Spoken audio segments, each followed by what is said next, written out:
Түркістан облысында 80 мың гектарға жуық алқапқа шегірткеге қарсы химиялық өңдеу жұмыстары жүргізіледі. Бұл туралы Қазақстан Республикасы Ауыл шаруашылығы министрлігі агроөнеркәсіп кешеніндегі мемлекеттік инспекция комитетінің Түркістан облыстық аумақтық инспекциясының басшысы Ибрагим Бегасилов мәлімдеді.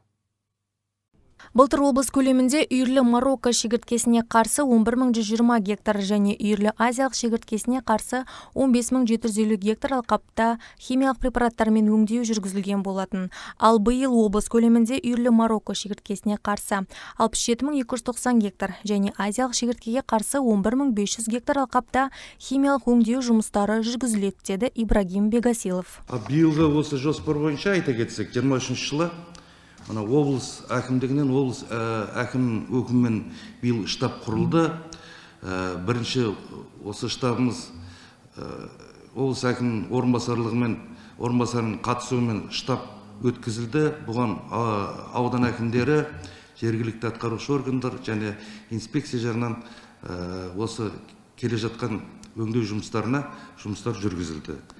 Биылғы жоспар бойынша облыс көлемінде 67.290 гектарға жоспарланып отыр. Бұл химиялық өңдеу шараларына жерүсті желдеткіш бүркіштер қатысады және әуе ұшақтар қатысады.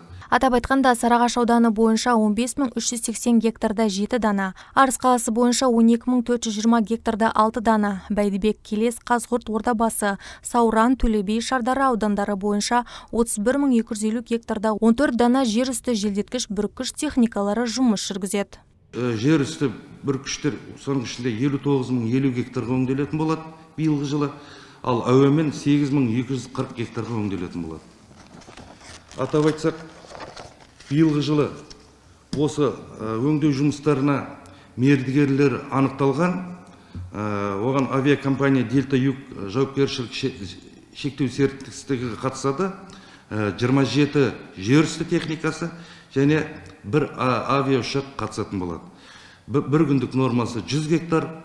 Егер ол жағы шаққанда 25 күнде жерүсті желдеткіш бүркіштермен бітіреміз деп жоспарлап отырмыз.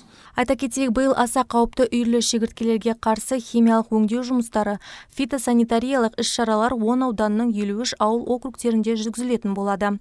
Аталған жұмыстардың тиімді атқарылуына инспекция тарапынан 40 мемлекеттік инспектор мен 19 қызметтік автокөлік жұмылдырылады.